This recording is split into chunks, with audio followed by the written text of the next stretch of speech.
Halo semuanya, selamat datang di Info Channel. Kali ini saya akan menginformasikan nasib anak buah kapal atau ABK Indonesia yang beberapa hari terakhir ramai diperbincangkan di berbagai media. Dan bagaimana sih tanggapan dan tindakan pemerintah Indonesia terhadap kekerasan yang terjadi? Saya akan memberikan informasi yang saya ambil dari media Pikiran Rakyat yang judulnya Rekan ABK yang jenazahnya dibuang ke laut oleh kapal Tiongkok ungkap kondisi tempat kerja. Indonesia tengah digemparkan dengan berita viral ABK yang dipublikasikan oleh media asal Korea Selatan MBC pada Rabu 6 Mei tahun 2020. Sebuah berita mempublikasikan jenazah anak buah kapal atau ABK asal Indonesia yang bekerja di kapal Tiongkok sebagai nelayan dan dibuang ke laut. Dalam video yang diterjemahkan YouTuber Jang Hansol di kanal YouTube Korea Rumit, MBC menayangkan rekan ABK asal Indonesia menceritakan kondisi tempat kerjanya. Jenazah Ari dilempar ke tengah laut, keberadaannya pun sudah tidak diketahui oleh banyak orang. Hansol juga menyebut ada dua jenazah ABK lain yakni Alpaka berusia 19 tahun dan Sepri berusia 24 tahun yang telah dibuang ke tengah laut. Setelah itu Hansol mengartikan bagian kesaksian seorang rekan ABK yang menyebut kondisi tempat kerja mereka cukup buruk dan terjadi eksploitasi tenaga kerja. Saksi tersebut menuturkan bahwa rekan kerja yang meninggal itu sudah sakit selama 1 bulan, disebutkan bahwa korban sempat mengalami kram. Terdengar kram, terus habis itu kakinya bengkak, terus bagian lainnya ikut bengkak, terus akhirnya meninggal gitu. Ujar Hansol sebagaimana pikiranrakyat.com kutip dari video yang diunggah kanal YouTube Korea Rumit pada 6 Mei tahun 2020. Pusing, nggak bisa minum air sama sekali. Capek ada dahak-dahak, kata Hansol menirukan kesaksian rekan ABK.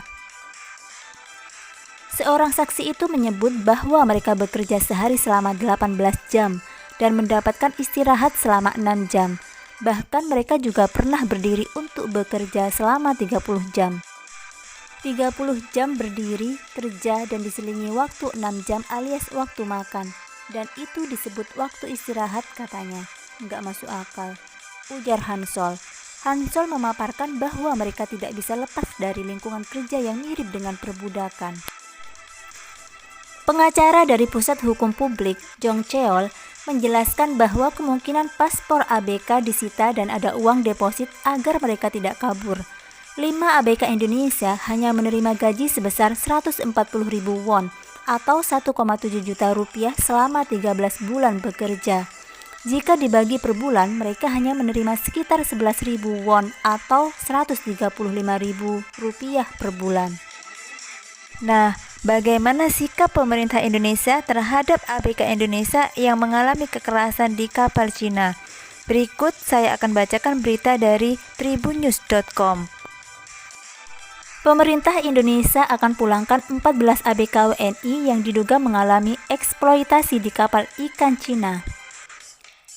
Duta Besar Indonesia untuk Korea Selatan, Umar Hadi, mengungkapkan pemerintah akan memulangkan seluruh anak buah kapal warga negara Indonesia yang diduga mengalami eksploitasi di kapal ikan berbendera Cina. Hal tersebut disampaikan dalam video yang diunggah di kanal YouTube Kompas TV, Kamis 7 Mei tahun 2020. Umar Hadi menyebutkan pihak pemerintah Indonesia sudah berniat untuk memulangkan 14 warganya yang menjadi ABK di kapal ikan itu.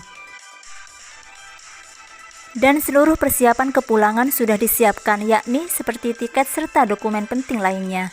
Umar Hadi menyampaikan mereka akan pulang menunggu ada penerbangan ke Indonesia. Pasalnya di tengah pandemi COVID-19 ini, penerbangan tidak tersedia setiap waktu. Kepulangan ke tanah air 14 ABK WNI tersebut ditanggung oleh perusahaan yang mengirim mereka bekerja di kapal itu.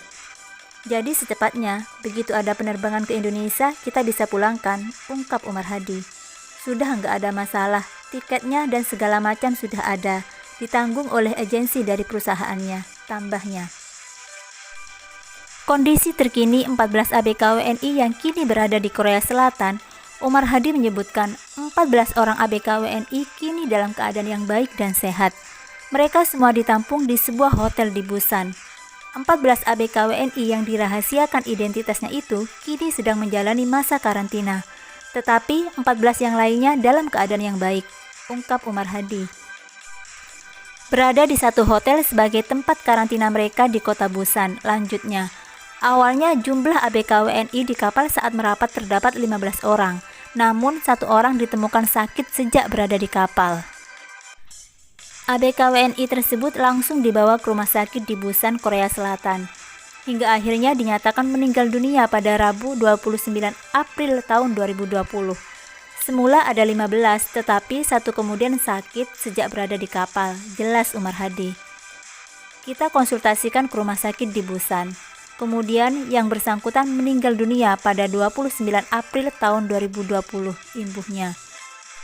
KBRI desak dua pihak bertanggung jawab. Untuk menyelesaikan kasus ini, Umar Hadi menuturkan sudah melakukan beberapa tindakan dalam kasus dugaan eksploitasi ABK WNI ini, juga melibatkan KBRI yang berada di Beijing, China, sesuai kepemilikan kapal yang mempekerjakan para ABK WNI ini. Umar Hadi menjelaskan, dalam kasus tersebut tidak hanya melibatkan satu kapal berbendera China saja, ternyata terdapat 3 kapal yang terseret dalam kasus pelarungan jenazah ABK WNI di laut. Ketiga kapal itu disebutkan berasal dari perusahaan yang sama asal Cina. Sudah banyak langkah-langkah yang kita lakukan untuk kasus ini, terang Umar Hadi. Di KBRI Beijing, karena ini melibatkan beberapa kapal, bukan cuma satu, ada 3. Tapi perusahaan sama dari Tiongkok, tambahnya. Umar Hadi menyampaikan pihak KBRI Beijing sudah melayangkan surat untuk pemerintah Cina. Pemerintah Cina diminta ikut bertindak pada perusahaan kapal ikan tersebut. Pihak Indonesia bersama dengan Menteri Luar Negeri Retno Marsudi mendesak Cina untuk turun tangan dan meminta perusahaan kapal ikan untuk bertanggung jawab atas tindakan mereka. Ini KBRI Beijing sudah menyurati mereka, sudah mendesak RRC untuk juga ikut mendesak perusahaan ini, jelas Umar Hadi. Kita terus mendesak pemerintah RRC membantu mendesak perusahaan untuk bertanggung jawab, lanjutnya. Tidak hanya itu, Umar Hadi menyampaikan melakukan kontak dengan perusahaan pengirim tenaga kerja di mana mereka juga diminta untuk melakukan tanggung jawab pada WNI yang dikirim untuk menjadi ABK. Juga perusahaan pengirim tenaga kerja yang ada di Indonesia terus kita kontak, ungkap Umar Hadi. Kita minta mereka bertanggung jawab, imbuhnya. Itulah informasi mengenai nasib ABK Indonesia dan tanggapan pemerintah Indonesia. Semoga informasi tadi bermanfaat bagi kalian ya.